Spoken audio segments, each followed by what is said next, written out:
Welcome, beautiful people. Thank you for joining me today. Please turn on the notification button, hit the like button, and please share this video so that so many other persons will be informed when we drop a video. Thank you so much for all you've been doing, your like, your comment, your contribution.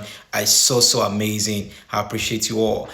Yesterday, brought to an end the January transfer window, which we know have been on for a period of 1 month, and which has given teams the opportunity to strengthen their squad.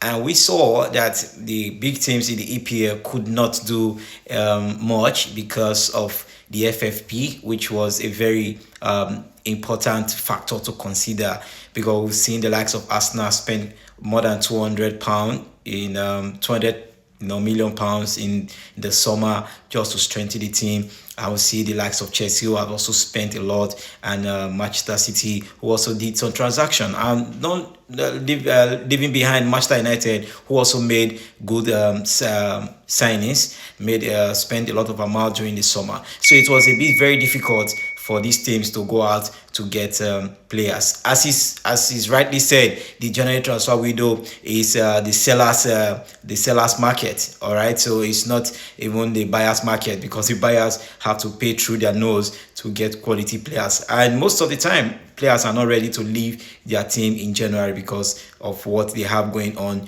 during the season. So we saw Arsenal yet again, having nobody to come in, and that was to some Arsenal fans, it was a bit of disaster, because we needed a number 9 to stand in, to support Gabriel Jesus and Eddie Nketiah. We hope that we wanted Eddie Nketiah to leave this January to join either Crystal Palace for Arsenal to get a top number 9, but that did not materialize because of the financial fair play that Arsenal were trying to be within the ambit of the law, so they don't get caught wanted.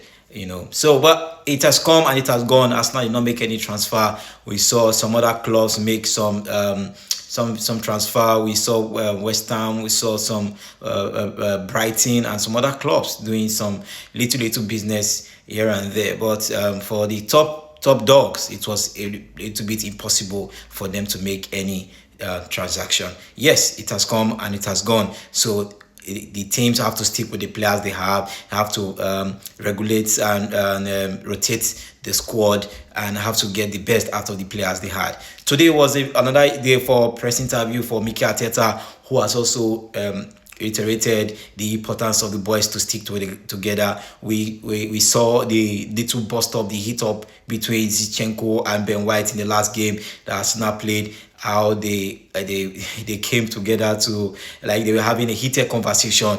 And Arteta has said it again, that he is happy, he likes that competition, he likes the fact that the players are not satisfied with their performance, they want to do more. And it's the desire to want the best out of your fellow player, and I think that's what Mikel Arteta is trying to bring out, trying to tell the press and tell the people to come and support the players. Right now, Arsenal is preparing for their Sunday game against Liverpool. It's a game that we test the waters, to test Arsenal if they are really ready, if they are really a title contending team, if they want to go all out for this EPL. Yes, Liverpool is on top of the league with 5 points, topping Arsenal with 5 points. And if Arsenal can, take that 3 points at the Emirates Stadium, it will be a blessing. It will be a good a statement to say we are ready, we are prepared to go to the end of the season for this EPL trophy.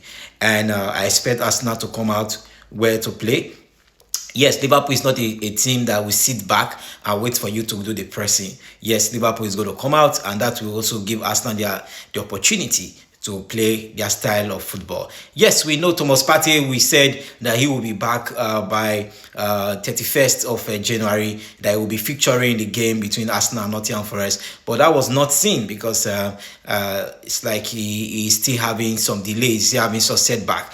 And we hope that Thomas Partey will be available for the game between Arsenal and Liverpool. Yes, we understand that the English Premier League is gradually, coming to the end. This is the second phase. They've played over 22 games already, and we remember and we know they have to play 38 games for the season. So you can do your math and know that gradually they are wrapping up the English Premier League, and this is the period where teams that are in a relegation zone start fighting and try, to get some good points out of games. We saw yesterday what Wolves wanted to do with Manchester United, how they came back from a 2-goal down and they did a comeback and they equalized, and it was a 3-3 draw until the 74th minute. We saw what was happening. We saw Kobe Mino, who gave Manchester United the win at the close to the end of the game in the extra time. Yes, that is something that we have to also look at, because Manchester United, they've not been consistent in their wins, all right, in the sense that when I'm saying in their wins, in their style of play, they concede too many goals. When they are ahead, when Manchester United is leading a team by 2-0, you are not rest assured that this game is sealed up, because dramas comes from different places, and it shows how weak the Manchester United defense and the midfielder, how they allow people to break into the lines and get what they wanted. Yesterday, it would have been a very bad one for Erik ten Hag if the game had ended 3-3. But fortunately for him, it's ended in his favor. And Kobe Mino, the 19-year-old boy,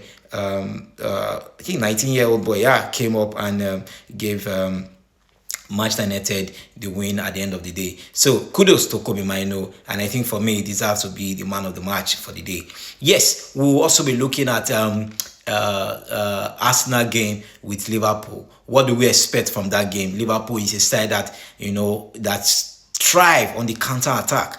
And we understand that Arsenal is a team that likes to hold possession and like to play around and see if they can create those spaces and see if they can break through the lines. And we understand that Liverpool have good players that can, do damage to you. We know that Trent is back. Arnold is back from injury, but there's this fantastic Bradley that has been in form, in the last 3 games, who has had a couple of assists and also scored 2 goals in the last 3 games. It's so impressive, because I've watched the guy, even when he came on, when Arsenal played Liverpool, when he came on for Arnold, he was exceptional. He gave Martinelli a tough time. Martinelli could not pass through the flank, and I hope that come Sunday, Arsenal will be able to do those impossible in those wings. And I'm expecting Jordan Klopp to start Bradley and throw Arnold into the midfield, if possible, if you want to take that risk. All right, but I expect Arsenal because Arsenal formation to be a little bit flexible.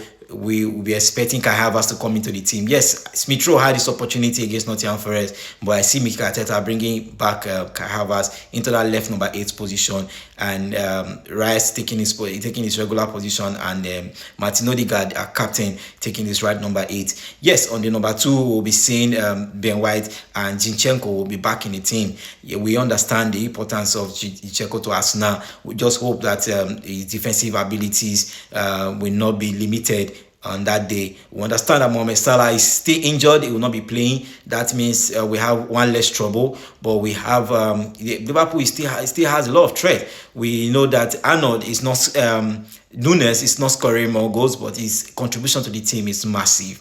Yes, in the last game he had 4 shots which hit the framework, and that also gave him a Premier League record for having played most shots in the EPL with that has hit the framework in a single game. So it is something that we have to also look at the ability for Liverpool to cut through defenses and create chaos in the final third. Yes, Luis Diaz is currently on fire, is doing the best, and we could see how they dismantled Chelsea 4-1. Some persons are saying that Chelsea would have had 2 penalties in the game, but I can say that some ref may want to give one of it. Some ref may give 2 of the claims, but some will also say that is not a strong tackle that should warrant a penalty. Let me know what you think at the comment section. Let us know what you think we end the game. Like, share, comment.